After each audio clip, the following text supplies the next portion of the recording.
What is good, everybody? My name is Coaster King, and today I'm going to be talking about my experiences working at Six Flags Great Adventure and 5 interesting questions that I think will make you surprised by working at the park.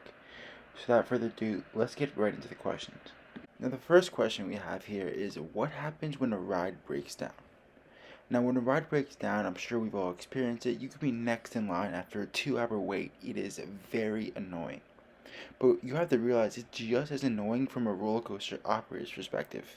You're trying to get throughput numbers up, you're trying to hit daily goals, and the ride breaking down interferes with that. So when the ride breaks down, you're going to have an operator panel just like this one they see on the screen here. This is the one for Cybersman.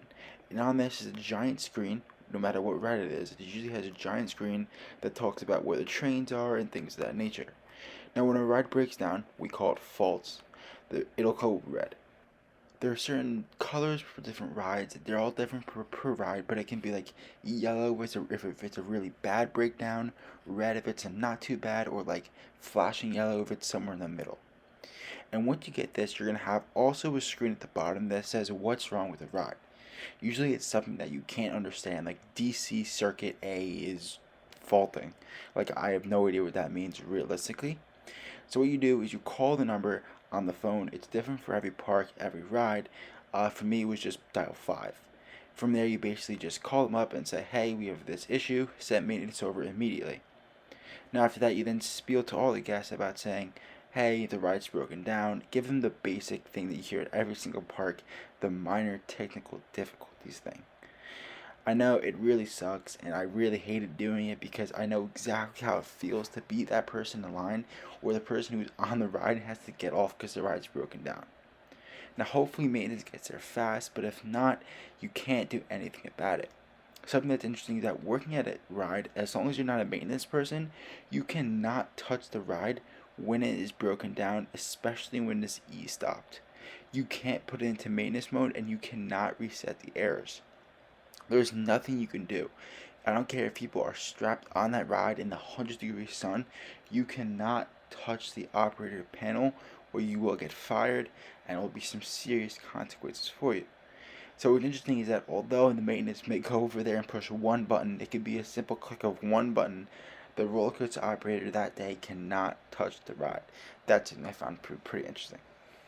Question number 2 is, where do we eat during the day? Now, at Six Flags Great Adventure, I don't know how it is at other parks, but we had an employee dining place called Backstage Diner.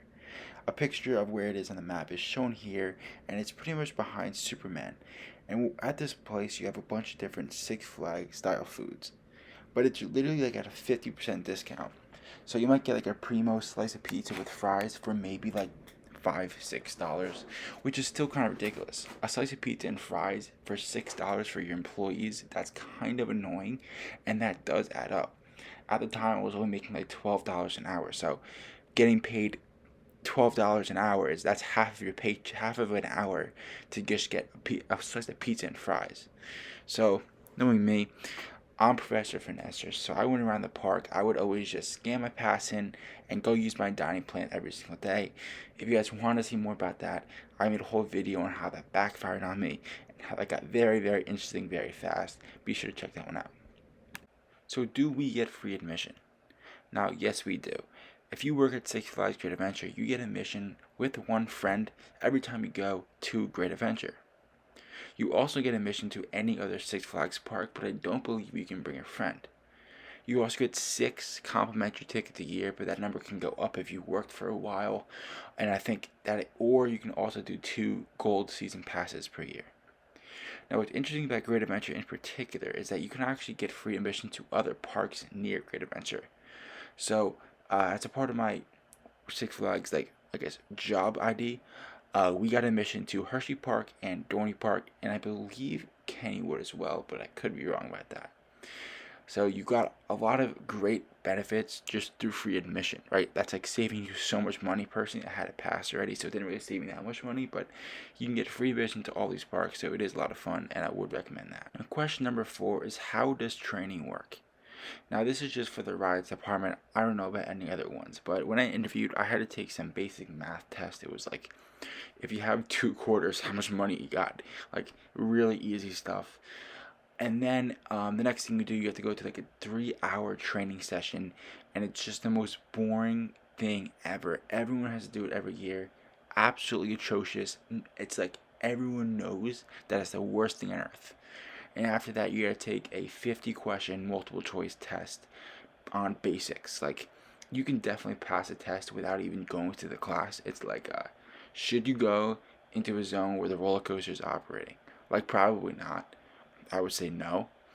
And then after that, each ride that you work at, you have to memorize a bunch of random facts about the ride. It can be like, no joke, I think one of the questions for Justice League was, how many fire extinguishers are on the ride's location? It's like random stuff. Um, but yeah, you have to take two tests for every ride that you want to get trained at. And in order to work those rides, you have to take those two tests, and then that doesn't like make you trained for any other rides. That's only for one ride. So you got to get trained two tests per ride you work out. For people who work in like 20 rides a year, that's a lot of tests you have to take every single year, and that could be a stressful situation, especially when you need to memorize something like how many fire extinguishers are on the location. Like, that's stupid. But yeah, so you guys take a lot of tests to even get trained to work there. Now, my fifth and final question is, how can you get fired, and what are the ways you get in trouble? Now, the first is just the most obvious way possible. Doing something stupid. Like not height checking someone, like hitting someone with the height stick. Like, anything you can think of, people have done stupid stuff before. Stealing from work. That's not what we're talking about here. That's blatantly obvious. What people don't know is that the first day you work at Six Flags, they will tell you that if you are caught on your phone on the park's like location on their premises, you will get fired on the spot. So if you will go around the park and look at Six Flags employees, you will never see them on their phone. If you see one, you should be absolutely surprised. It's probably way past park closing, probably no one in the park. If you see people, like, especially if they're on the clock working on a ride, they will not be on their phone because they know instant fire if they do. That's going to do for the video. Thank you guys so much for watching. Let me know in the comment section if you guys have ever worked at a park and if it kind of relates to this video. Let me know any questions you have about me working at the park. I'll see you guys next time.